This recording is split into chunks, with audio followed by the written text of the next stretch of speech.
Happy spooky season! I have a Halloween short story here for you that I'm going to read. It is the companion story to the novella that I have just finished. You can, as of now, read the prologue and first chapter of the novella Heart Splatters on my Patreon, and I will leave the link below in case you want to check that out. It is a villain origin story about the villain from my first book, Snow Roses. So first, I'm actually going to read to you the villain's speech from Snow Roses to kind of give you an idea of the character in Heart Splatters and where she's headed, which is unfortunately not a good place because villain origin story. This is my copy of the original cover of Snow Roses that my sibling hand drew for me. It has a new cover now, but this one has sentimental value to me. I think it's, I mean, you can't really see because of the matte finish that the cover has, but it was like hand pencil drawn, and the original artwork that this is a copy from is stunning. So this is, well, we're gonna skip the context and just say the woman laughed. So this is Lucille here talking. Which actually might be spoilers if you haven't read Snow Roses yet, but maybe you'll forget by the time you get to this section, if that's the case. It doesn't really matter what you like or think. Have you ever seen an ugly woman? Not a plain woman. A plain woman can get by. She works hard and stays out of everyone's way. And when all the pretty girls have been claimed, there are men willing enough to take her, if she is a good cook and promises to keep the floor well scrubbed. I mean a hag, old and shriveled, with teeth falling out of her mouth, and hardly any hair left. She might have been beautiful once, but it doesn't matter anymore. The men who had always thought she was silly and dim no longer wish to indulge her whims. They no longer wish to look at her. They spit on her as she walks by. They laugh at her. They steal from her whatever small possessions she's managed to hoard into her old age, because she is too weak to fight them. And the women? They are worse. They draw back from her, refuse to look at her, terrified, because they know that she is their future. Beauty, my dear, is the only power a woman can claim. Use it while it is still yours. So, when I wrote Snow Roses, I think about, actually, yes, 10 years now. We are coming up on the 10-year anniversary in December. But when I wrote Snow Roses, I didn't really give Lucille a lot of background in the text. I had some ideas on what kind of life she had led to believe this obviously false idea that a woman's only power is her beauty. So I wanted to explore in Heart Splatters why someone might live a life that would lead them to come to that conclusion. But this story is called Dark Ripples. It's very short, and it's about Lucille's sister who makes a very different choice. This character, Sable, is Lucille's younger sister, and she's sort of a foil. She's like an alternate perspective, because it was really challenging to write a whole book from the villain's perspective where she doesn't have a lot of people like telling her, you're wrong. So this is one of the characters that in Heart Splatters does kind of go, maybe you have the wrong idea. And this is just her decision to leave the manor where her and her sister live at the time of the story and become a witch, essentially. If you hear a lot of like click, click, click, click, clicking, that's Bronte's toenails clicking across the hard floor. Dark Ripples. The moon was bright, clear, warm. It stared down at Sable from the sky like the eye of a friend, kind and watchful. It was a hunter's moon, except that Sable had no one to hunt. Just Wart, cradled carefully in her palms, heavy like a sack of coins. He croaked quietly in the stillness as Sable trudged across the field, letting the grass bristle against her bare feet. Lucille would miss her. Not yet. It would be days before she realized Sable was even gone. But when Lord Emmett grew tired of her, she would wish her sister were near. Sable's steps slowed. A dutiful sister might turn back. Lucille would have. Lucille would have stood by and watched as Lord Emmett whittled at her spirits, turning her into an echo of his whims. She would have been pleased at her rise in station, a lovely young girl plucked from the laundry house for the Lord's bed, her hands soaking in perfume instead of suds. She would have sat with them at their table, smiling as he kept her hidden from the world. Sable was not Lucille.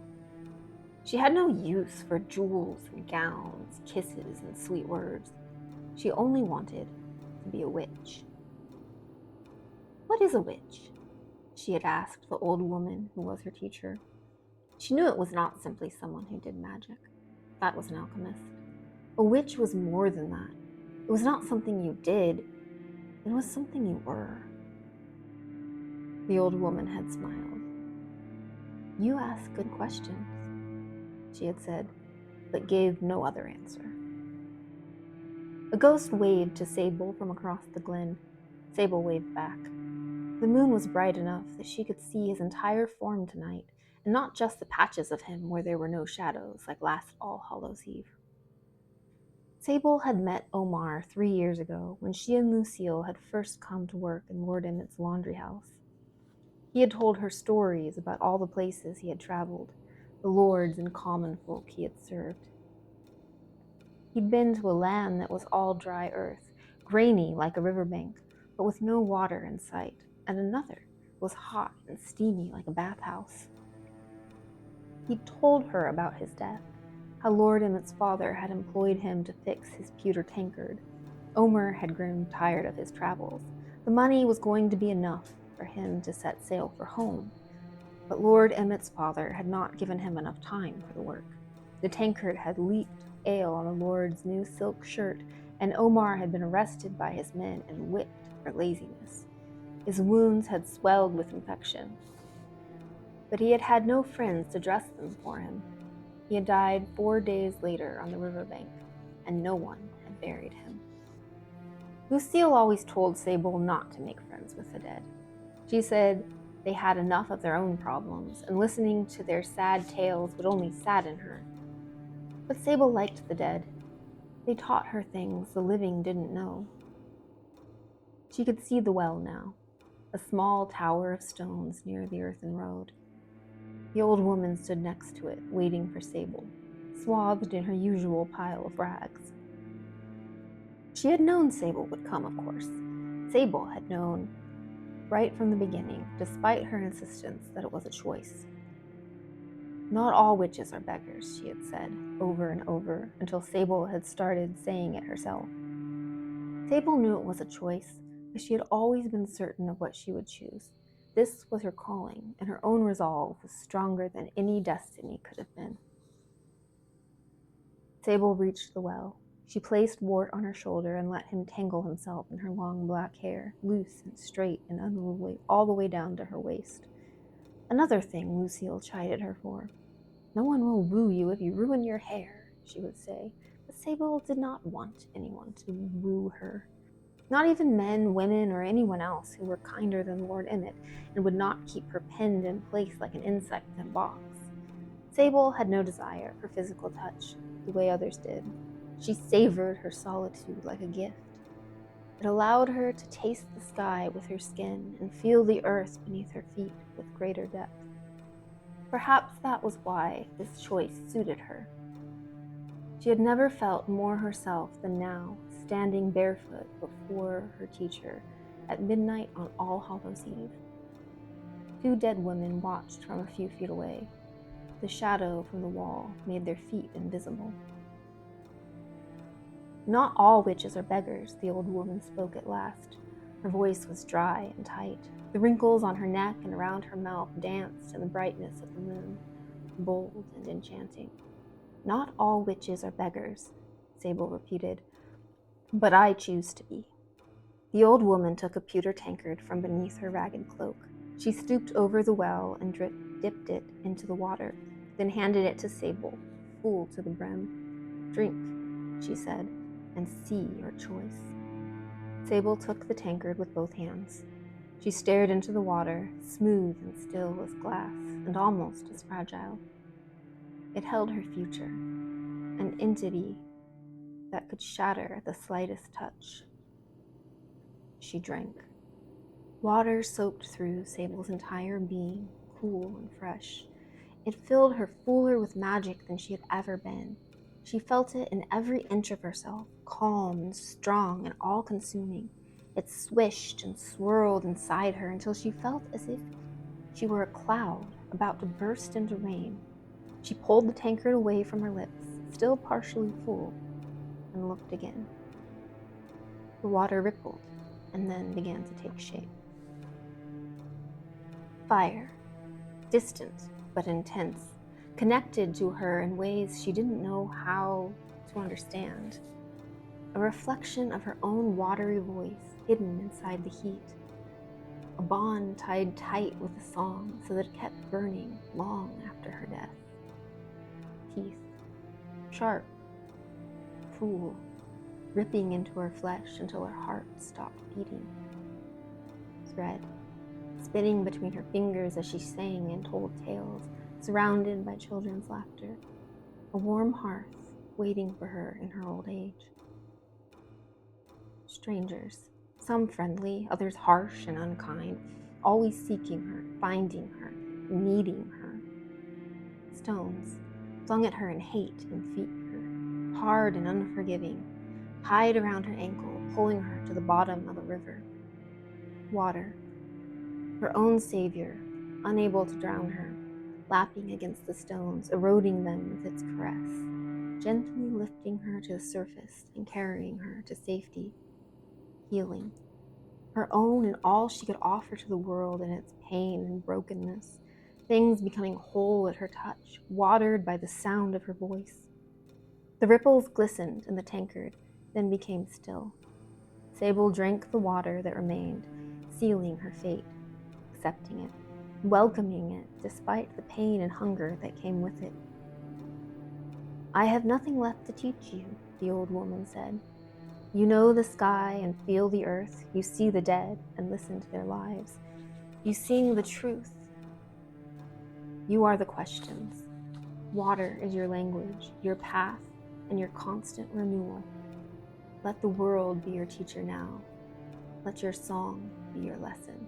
Sable handed the tankard back to the old woman, who was no longer her teacher. She had known never to ask her name. "We will meet again." The woman placed the tankard back inside her cloak, but only on All Hallows Eve. Sable nodded in understanding. They would not meet again in this life. Sable would miss her, she realized. She would miss Lucille. She would miss guidance and chiding and direction. Something almost like fear welled up inside her, and she flung her arms around the old woman who was no longer her teacher. Without the old woman and Lucille, she would be alone and at the world's mercy, forever its pupil and its protector. All at once, she understood what a witch was. So that is Sable's story of her choosing a different path than her older sister. I like the idea of telling more of Sable's story at some point in time, but I don't know if I'll get to that. I have so many books that I want to write that every time I have an idea, I'm like, I don't know if I'll ever get to this one. Plus, I have old manuscripts that I'd love to go back to and fix. And I wrote like 6 novels before I ever even published Snow Roses.